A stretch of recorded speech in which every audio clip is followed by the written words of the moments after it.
Hi, everyone. My name is Lindsay Fauntleroy, founder of the Spirit Seed School, and I wanted to share some insight on how to work with flower essences, also known as flower medicine, or as I like to call it, flower spirit medicine. Before I get started, I want to make sure that we're all on the same page and that we know that we're talking about flower essences and not essential oils. Essential oils are wonderful. You can use them in aromatherapy, you can mix them in your lotions and potions. They have a wonderful scent and a very healing effect on the nervous system. So, love essential oils, but these are not essential oils.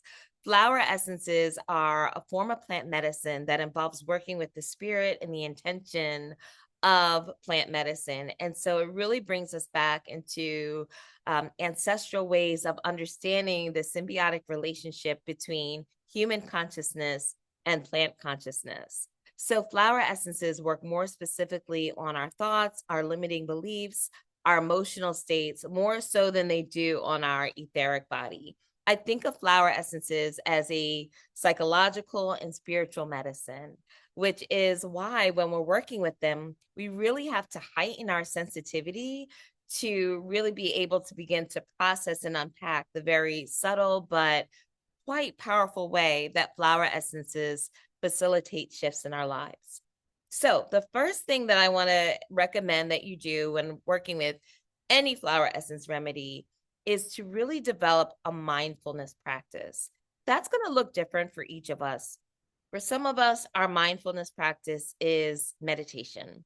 Or for other of us, it might be when we take our morning or evening walk. For some of us, our mindfulness practice comes through our journaling practice. For others, it might be just having a quiet space, listening to music, and decompressing. But whatever it is, you want to have a place in your life where you can really be attuned to this very subtle energetic shift that's happening at the level of the mind and the heart. Otherwise, you'll take the flower essences for 2 weeks and then think that nothing happened. Well, all the while, there's these really big things that are happening, but we want to be really present and really mindful so that we can capture them, acknowledge them, celebrate them, share them, however we want to work with the flower medicine. So, within that mindfulness practice, one of the things that you'll start to notice while working with the flower essence are that your dream life might become really vivid. So, flower essences as a whole really awaken the dream life as a way for the soul and psyche to begin to communicate unconscious material that's beginning to rise to the surface.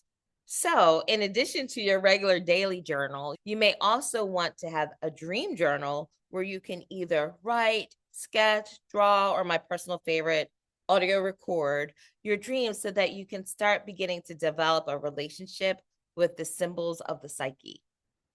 The next thing you may want to look at or pay attention to when working with flower essences are these epiphanies or aha moments.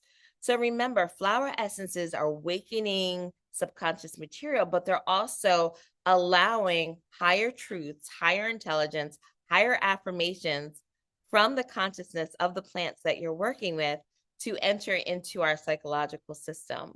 So you may start to have these aha moments that help you to solve a problem that you've been wrestling with or help you to plan another way to do a thing. I almost like to think of the flower essences as facilitating this kind of turn of the head, this 180 approach where the thing that we've been looking at for a long time, we can suddenly see from another perspective. And these ahas and epiphanies are where we really start to see the breakthroughs with flower essence therapy.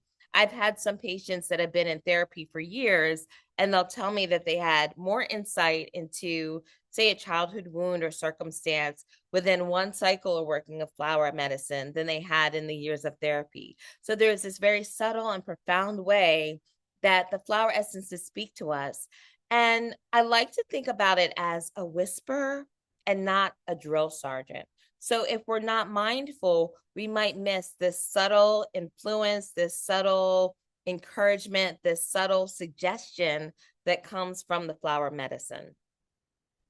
The next thing to be on the lookout for in your flower medicine use is for changes in your relationships. So you might find yourself in the same situations with the same people at work, in your family, at home life with your friends, but now you're different and you're doing something different. So you might respond to your triggers differently, or there might just be this overall sense of ease, presence, grace, calm that begins to infuse your relationships. And so in flower medicine, it is a relational approach that believes that we are connected to everything and everyone in the universe. And so, of course, that means our relationships are a dance. And as soon as you start changing energetically in your relationships, the people around you also begin to change. So while working with flower essences, you might notice that being reflected back to you, both in positive and sometimes even in negative ways, as the folks that are dependent or reliant on your faulty behaviors and patterns start to see a shift as you move into a healthier way of relating.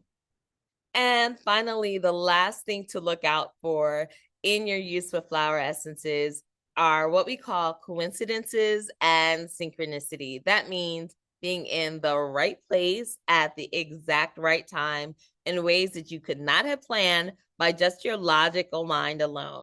I like to say that this is the way that spirit works through us. It allows us to step outside of our planning and all the things and to find ourselves in a place where we can begin to attract things to us because we're listening, because we're paying attention to the subtle. So that might mean that you run into a person who has just the insight that you need. It might mean that a song gets stuck in your head. And then when you listen to the lyrics, you realize that there's a message in there for you. Or it might mean that there's a book that shows up for you that can solve the problem that you've been trying to fix. It's one of the subtle ways that spirit is speaking to us all of the time. And as we work with flower medicine, as we attune our sensitivity to the world beyond the physical, we can start opening the door for this subtle influence to have an impact on our lives. So those are my favorite things to look out for. We're working with flower essences. Again, think subtle, think whisper, not drill sergeant. Think this awakening of authenticity that helps you to feel more aligned, more purposeful, more joyful, more clear. And you can follow me at Lindsay Font to stay connected to me and to learn about my upcoming classes, as well as to work with me in my private practice. Bye for now.